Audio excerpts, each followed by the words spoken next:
Egypt has started a new dangerous propaganda against Ethiopia to involve Sudan, reportedly. Welcome to my views and news. Thanks for watching the channel. Uh, Two news stories for you. First one is about Egyptian propaganda against Ethiopia, against Ethiopian dam guard. Secondly, a man has been killed in Zalambesa. Now, different rumors are being spread about how this man was killed. He was shot dead, reportedly, in Zalambesa. Let's start with the first story about Egypt Ethiopia tensions. I did a video last night. I told you about Egyptian foreign minister statement who said that Egypt conveyed a message to Turkey during Ethiopia-Somalia talks mediated by Turkey that Ethiopian military presence on Red Sea was a red line for Egypt and it was unacceptable. Maybe that is why Ethiopia-Somalia talks could not continue, could not lead to any breakthrough, any deal, any agreement.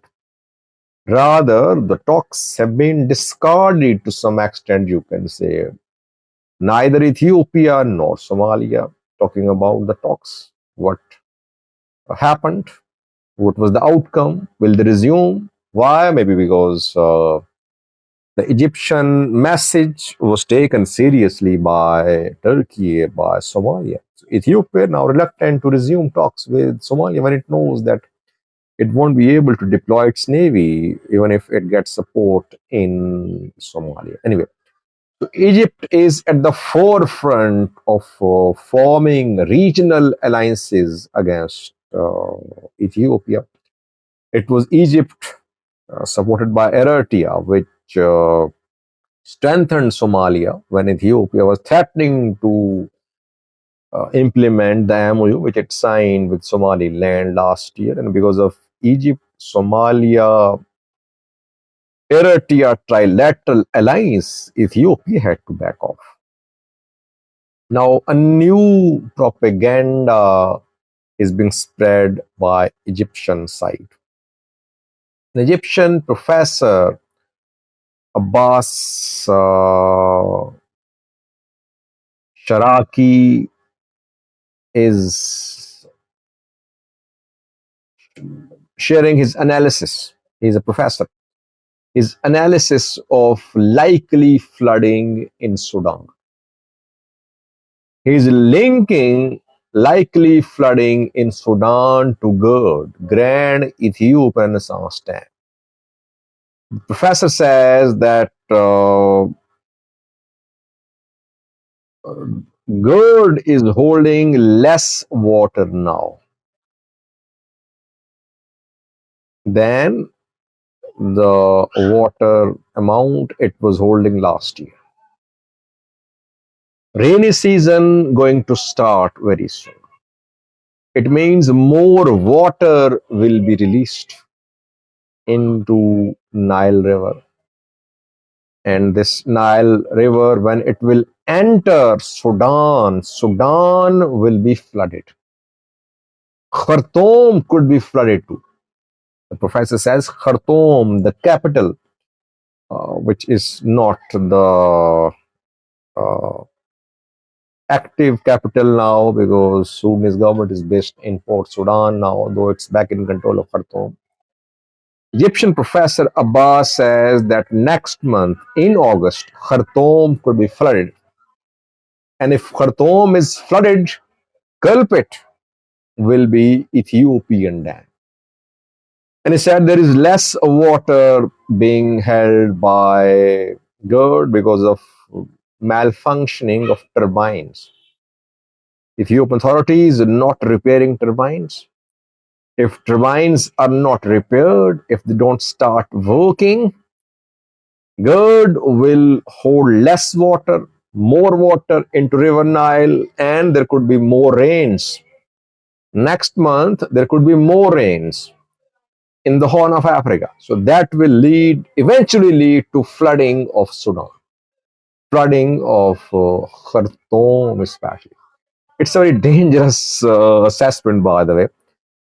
Flooding happens in Sudan, if I'm not wrong. I uh, think I did some videos in the past that in rainy season, flooding happens in parts of Ethiopia and in Sudan.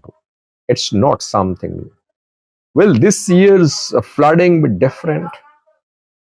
And will GERD be a culprit or not? That remains to be seen. But Egypt is basically telling Sudan to stand up to Ethiopia. If Khartoum is flooded next month, you could see a dangerous situation. We heard from Donald Trump a few days ago when he said that he averted Ethiopia Egypt war over GERD by intervening, and he indirectly opposed GERD. He said that US wasted money on supporting GERD project. The GERD will reduce flow of water in River Nile, etc.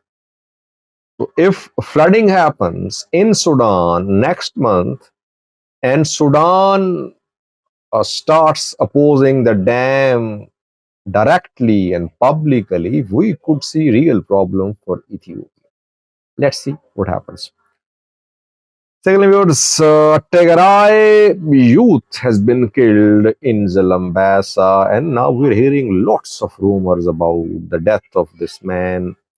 Mengistia is Mengistia Kasate is his name. It is being said that Eritrean military is involved in the death of Mengistia Kasate. Some say that the man has been killed by TPLF fighters. Tigray People Liberation Fund cadres.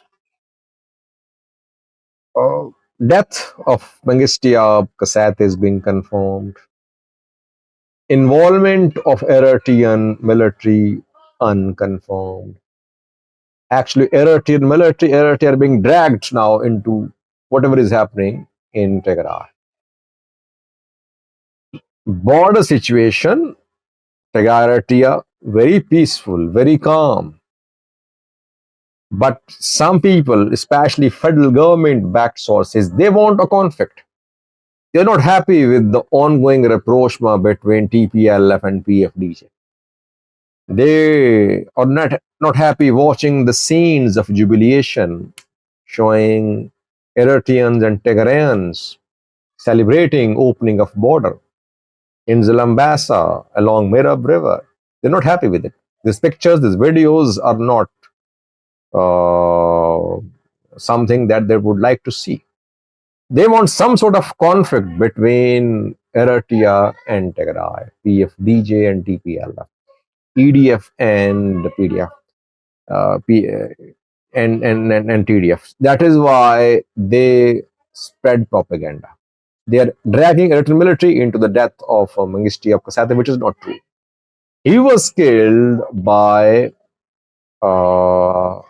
Tigray forces in unknown circumstances. I don't want to be part of spreading rumors, but what I'm saying is that there is no involvement of Eritrean military in the death of Mengistu Kasate. Situation on Tigray border very peaceful. The two sides, Tigray military, Eritrean military, working in perfect collaboration. PPLF, PFDJ working in perfect collaboration. That is why ENDF and federal government are not happy. They want some type of conflict on board. Thanks for watching.